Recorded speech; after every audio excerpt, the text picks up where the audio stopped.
नमस्कार। अरुणाचल समाचार में आपका स्वागत है। मैं हूं रमता सिंह आंगो। आइए बुलेटिन में सबसे पहले देखते हैं मुख्य समाचार। असम के माजुली नाव दुर्घटना में एक की मौत, 87 लोगों को बचाया गया और 2 की तलाश जारी। मुख्यमंत्री हिमंत बिश्व शर्मा ने दुर्घटना स्थल का दौरा कर बचाव कार्य का लिया जायजा। एनडीआरएफ के 12वीं बटालियन के वरिष्ठ अधिकारी ने कहा, अंतिम व्यक्ति के मिलने तक बचाव कार्य रहेगा जारी। रक्षा मंत्री राजनाथ सिंह और सड़क परिवहन तथा राजमार्ग मंत्री नितिन गडकरी ने राजस्थान बाड़मेर में गांधव बसासर खंड के राष्ट्रीय राजमार्ग 925A पर आपात लैंडिंग फील्ड का किया उद्घाटन। पहली बार किसी राष्ट्रीय राजमार्ग का भारतीय वायुसेना के विमानों की आपात लैंडिंग में किया जा रहा है इस्तेमाल। निर्वाचन आयोग ने 6 राज्यों की 7 राज्यसभा सीटों के लिए उपचुनाव 4 अक्टूबर को कराए जाने की घोषणा। अधिसूचना 15 सितंबर को जारी की जाएगी और नामांकन 22 सितंबर तक किया जा सकेंगे दाखिल।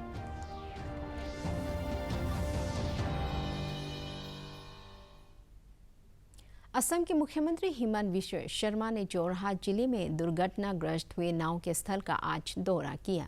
उन्होंने राहत और बचाव कार्य का जायजा लिया। मुख्यमंत्री ने कहा कि ताज़ा जानकारी के अनुसार 87 यात्रियों को बचा लिया गया है, जबकि 2 लोग लापता है। श्री शर्मा ने बताया कि कल हुई इस दुर्घटना में एक यात्री की मौत हुई है। उन्होंने जोरहाट पुलिस से इस घटना का आपराधिक मामला दर्ज करने को कहा है। श्री शर्मा ने घटना की उच्च स्तरीय जाँच किए जाने की भी घोषणा की। उन्होंने कहा कि अब से एक इंजन वाले नाव को चलाने की अनुमति नहीं दी जाएगी। मुख्यमंत्री ने कहा कि सरकार निजी ऑपरेटरों को नाव में डबल इंजन लगाने के लिए 75% सब्सिडी और 25% ऋण उपलब्ध कराएगी।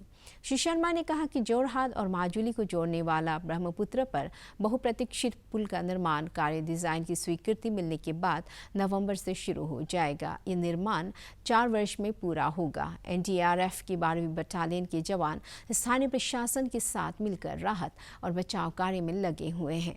एनडीआरएफ के डिप्टी कमांडेंट ब्रिजेश कुमार उपाध्याय ने बताया कि अंतिम व्यक्ति के मिलने तक राहत और बचाव अभियान जारी रहेगा।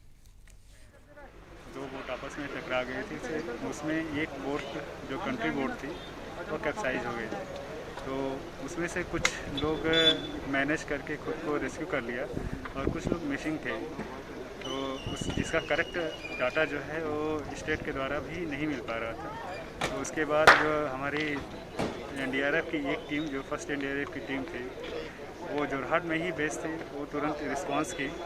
उसके अलावा चूँकि घटना की ग्रेविटी ज़्यादा थी तो 3 और एडिशनल टीमों को भी बुलाया गया, जिसमें से 12 एनडीआरएफ की एक जो टीम ऑलरेडी शिवसागर में बेस थी उसको तुरंत रवाना किया गया। उसके बाद धेमाजी की टीम को रवाना किया गया और एक टीम हमारे बटालियन हेडक्वार्टर दोईमुख से तुरंत इंसिडेंट साइट की तरफ रवाना किया गया। तो कल रात में ही चारों टीमें यहाँ पे पहुँच गई थी और कल रात से ही हमारा जो सर्च एंड रेस्क्यू का काम है वो चल रहा है। और आज दिन में भी ऑनरेबल सीएम का विजिट हुआ और उसके बाद ही हमारा काम अभी चल रहा है। तो आज का जो आंकड़ा है स्टेट की तरफ से, अभी भी 2 कंफर्म विक्टिम जो हैं वो मिसिंग हैं। तो हमारा सारा फोकस उन्हीं पे है कि उन 2 कंफर्म जो विक्टिम मिसिंग हैं उनको कैसे जल्दी से जल्दी ट्रेस आउट किया जाए और हमारा सर्च अभियान तब तक जारी रहेगा जब तक हम उनको खोज नहीं लें। रक्षा मंत्री राजनाथ सिंह और सड़क परिवहन तथा राजमार्ग मंत्री नितिन गडकरी ने आज राजस्थान के बाड़मेर में राष्ट्रीय राजमार्ग 925A पर आपात लैंडिंग फील्ड का उद्घाटन किया। उन्होंने आपात लैंडिंग फील्ड पर विमान संचालन को देखा। कार्यक्रम के दौरान सुखोई 30, जगुआर तथा अन्य युद्धक विमान इस लैंडिंग फील्ड पर उतरे।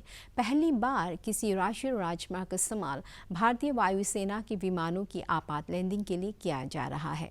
इस अवसर पर रक्षा मंत्री ने कहा कि भारत अपनी एकता और संप्रभुता की रक्षा के लिए हमेशा तैयार है। उन्होंने कहा कि भारत किसी भी चुनौती का सामना करने में सक्षम है। रक्षा मंत्री ने कहा कि देश को अपने सैन्य बलों पर पूरा भरोसा है। श्री नितिन गडकरी ने आज के दिन को ऐतिहासिक बताया। उन्होंने कहा कि देश के अन्य राज्यों के 20 स्थानों पर इस प्रकार के लैंडिंग फील्ड का विकास किया जा रहा है। ऐसे में 5 फील्ड असम में बनाए जा रहे हैं। श्री गडकरी ने बताया कि प्रतिदिन 38 किलोमीटर सड़क का निर्माण किया जा रहा है, जो विश्व में सर्वाधिक है।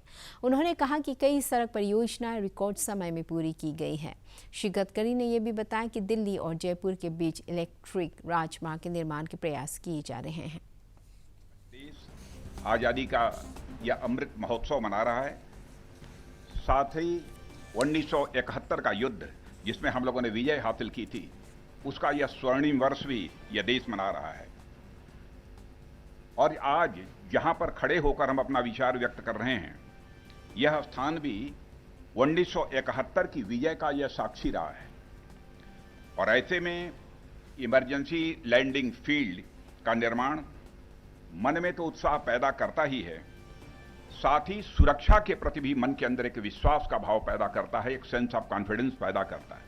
करीब 45 करोड़ की लागत से 3 किलोमीटर लंबी एयर स्ट्रिप हमने तैयार की है, जिसके बारे में अभी बताया गया है कि इसकी क्वालिटी बहुत अच्छी है, क्योंकि एयर स्ट्रिप करते समय स्वाभाविक रूप से बहुत मजबूती भी लगती है।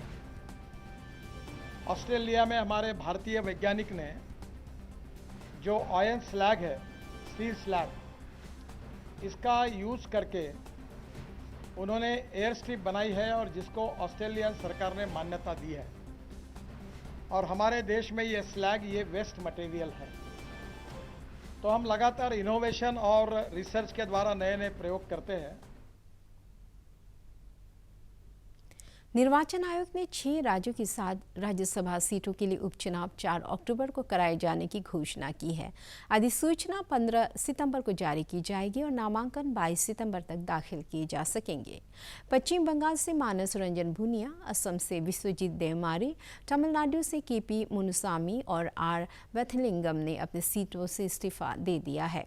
राजीव सातव के निधन से महाराष्ट्र की एक सीट, जबकि मध्य प्रदेश की राज्यसभा सीट थावर चंद गहलोत के कर्नाटक के राज्यपाल बनने के बाद खाली हो गई थी। भारतीय मजदूर संघ ने पेट्रोलियम पदार्थों की बढ़ती कीमतों को लेकर आज राजधानी ईटानगर में धरना प्रदर्शन किया। इस अवसर पर भारतीय मजदूर संघ के अरुणाचल प्रदेश इकाई के महासचिव तादुंग यांगफो ने बताया कि पेट्रोलियम पदार्थों की कीमत बढ़ने से आवश्यक वस्तुओं के मूल्य में भी बढ़ोतरी हो रही है, जिससे गरीब और कमजोर वर्ग के लोग बुरी तरह प्रभावित हो रहे हैं।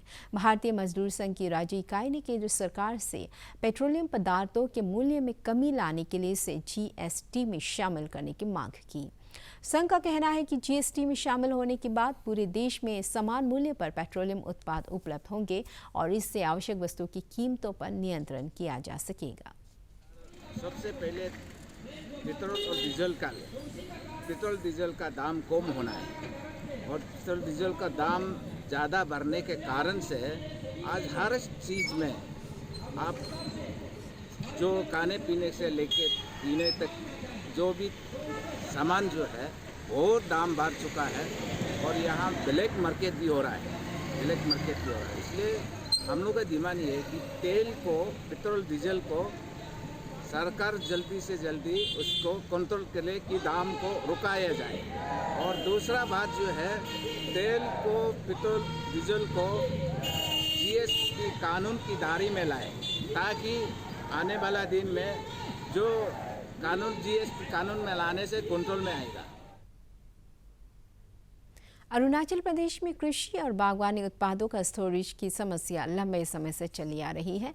फलों और सब्जियों के स्टोरेज की सुविधा नहीं होने से किसानों को नुकसान उठाना पड़ता है और सामान्य आपूर्ति पर भी असर पड़ता है। इसी को ध्यान में रखते हुए सरकार आत्मनिर्भर भारत अभियान के तहत ईस्ट सियांग जिले में मोबाइल स्टोरेज यूनिट स्थापित कर रही है। मुख्यमंत्री पेमा खांडू ने अपने एक ट्वीट में बताया है कि भारतीय खाद्य निगम द्वारा United Nations World Food Programme के अंतर्गत ईस्ट सियांग जिले में स्थापित की जा रही मोबाइल स्टोरेज यूनिट से खाद्यान्नों का आपात स्थिति में स्टोरेज किया जा सकेगा और इससे नुकसान कम होगा। राज्य सरकार द्वारा हमारा अरुणाचल अभियान के तहत मादक पदार्थों के खिलाफ चलाए जा रहे अभियान का सकारात्मक असर देखने को मिल रहा है। वेस्ट कामेंग जिले के नफरा में गांव बूढ़ा और पुलिस ने मिलकर प्राकृतिक रूप से उगने वाले गांजा के पौधे को नष्ट कर दिया।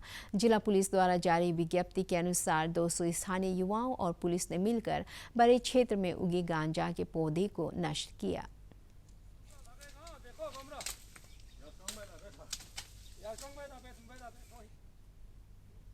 तवांग में कल किशोर न्याय अधिनियम 2015 के तहत समन्वित बाल सुरक्षा योजना पर समीक्षा बैठक हुई।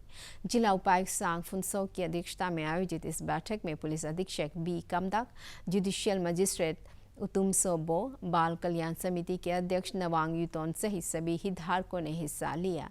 इस अवसर पर जिला उपायुक्त ने बच्चों की सुरक्षा और उनकी उचित देखभाल सुनिश्चित करने पर जोर दिया। उन्होंने अधिकारियों से बच्चों की सही देखभाल के लिए गांव बूढ़ा और अन्य सदस्यों की एक समिति बनाने को कहा। जिला उपायुक्त ने बच्चों के अभिभावकों को उनके अधिकारों और कर्तव्य के बारे में जागरूक करने का सुझाव दिया। ये चाइल्ड प्रोटेक्शन यूनिट इस तरह का रिव्यू मीटिंग जो है क्वार्टरली करना है, तो क्वार्टरली होते रहने से मेरे ख्याल से सभी के लिए बेनिफिशियल होगा और साथ में व्यूज़ भी शेयर करने के लिए जो मौका मिल रहा है, तो इसके लिए मैं CDPO को थैंक्स देना चाहता हूं और बाकी सभी मेंबर्स जो भी प्रेजेंट है यहाँ मैं थैंक्स देना चाहता हूं। और हम लोगों को जनरली ये मीटिंग नहीं होता तो ये पता नहीं चलना था कि CWC अभी तक में क्या क्या काम करके आया है। बाकी ये चाइल्ड प्रोटेक्शन यूनिट्स लोग भी तो क्या CCPU लोग भी क्या काम कर रहा है, मेंबर्स क्या काम कर रहा है, ये भी पता चलने के लिए जनरली हम लोगों को माइंड से स्किप भी हो जाता है या हम लोगों को पता नहीं चलता है।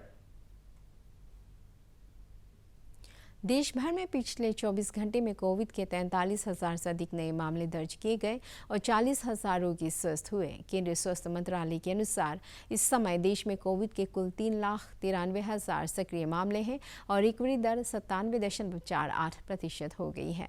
भारतीय आयुर्विज्ञान अनुसंधान परिषद ICMR के अनुसार अब तक देश में 71 करोड़ 65 लाख कोविड टीके लगाए जा चुके हैं। पिछले 24 घंटे में 86,51,000 से अधिक कोविड टीके लगाए गए। इधर अरुणाचल प्रदेश में बुधवार को कोविड संक्रमण के 77 नए मामले सामने आए और 70 रोगी स्वस्थ हुए। इस दौरान कोविड से एक रोगी की मौत होने से राज्य में इस महामारी से मरने वालों की संख्या 269 हो गई है। राज्य में कोविड के सक्रिय मामलों की संख्या 617 है और रिकवरी दर 98.34% है। बुधवार को कोरोना जांच के लिए राज्य भर से 3,032 सैंपल एकत्र किए गए। राज्य में अब तक 10,15,359 कोविड टीके लगाए जा चुके हैं और 9,43,880 टीके उपलब्ध हैं। असम सरकार सभी पात्र व्यक्तियों को कोविड का टीका लगवाने के लिए हर संभव कदम उठा रही है।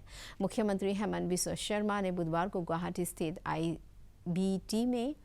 SBT में इंटर डिस्ट्रिक्ट पैसेंजर के लिए टीकाकरण केंद्र का शुभारंभ किया।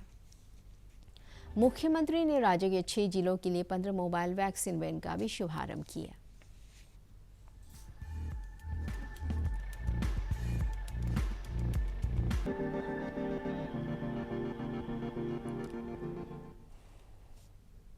भारत का शानदार स्वाधीनता संग्राम आधुनिक विश्व के महानतम संघर्षों में से एक है। दूरदर्शन समाचार द्वारा प्रसारित किए जा रहे आज़ादी का सफ़र में आज हम बात करेंगे स्वतंत्रता सेनानी अर्जुन लाल सेठी के बारे में।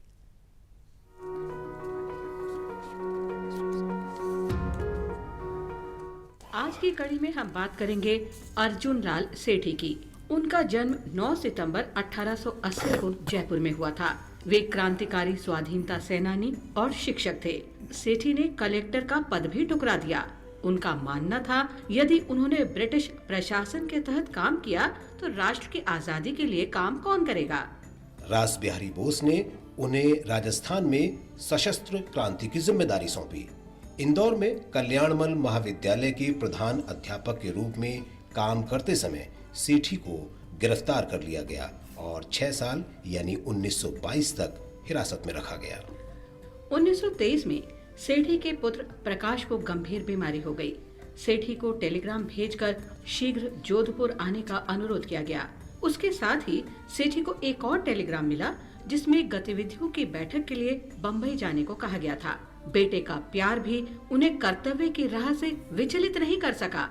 अर्जुन लाल सेठी का जीवन आने वाली पीढ़ियों को सदैव प्रेरित करता रहेगा। राज्य के सुदूर इलाकों में त्वरित गति से हो रहे बुनियादी सुविधाओं के विकास से पर्यटन को बढ़ावा मिल रहा है और स्थानीय लोगों को भी विकास का लाभ मिल रहा है। अरुणाचल टूरिज्म ने दिबांग वैली जिले के मिशमी हिल्स आनिनी में बुनियादी सुविधाओं के विकास और इस क्षेत्र के नैसर्गिक सौंदर्य का वीडियो शेयर करते हुए देश के विदेश के पर्यटकों से राज्य के मनोरम पर्यटन स्थलों की यात्रा पर आने के लिए आमंत्रित किया है।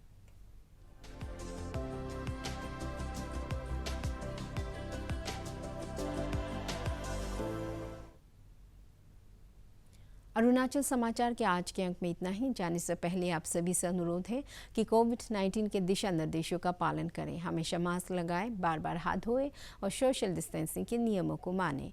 कोरोना महामारी से बचाव के लिए आपका वैक्सीन लगवाना भी जरूरी है। अगर आप वैक्सीन लगवाने के पात्र हैं तो जरूर लगवाएं। हम कल फिर हाजिर होंगे अरुणाचल और देश दुनिया की खबरों के साथ। चलते चलते आपको बता दें, आप अरुणाचल समाचार हमारे YouTube channel DD news Arunachal पर भी देख सकते हैं। देखते रहिए अरुण प्रभा। नमस्कार।